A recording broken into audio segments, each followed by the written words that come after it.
Dr. O'Gwyn again, and in the last video talked about how you can stop popping your own neck, and in this video I was going to go over what can you do instead of popping your neck. And I like the idea of, like I said, with the popping your own neck repeatedly, and it's that habit that you're doing, you are creating lax, loose joints and ligaments. You're creating instability. If you've been doing that for a while and you're trying to replace that habit with something healthier for your neck, I think doing some strengthening of the neck would actually be better for you.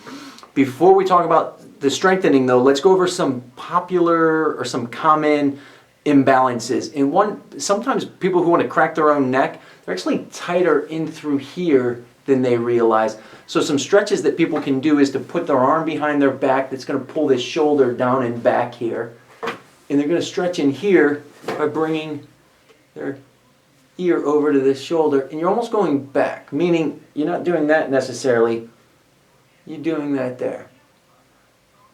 And that's a nice stretch to help get your neck upright. A lot of times we find ourselves in these postures here, in these positions where the neck's too far forward, in these really bad postures. So if you stretch right in through here, it's going to help keep you more upright, which is where you should be. And then the other thing is, I was talking about the strengthening of the neck. So some things that you can do is put your neck in that position, really come far back like that. Ear over shoulder is where you should be. Tuck the chin, that's really important. You don't want to be up here like this. Keep that chin tucked. And you can just do some presses into your hand here, keeping that chin tucked.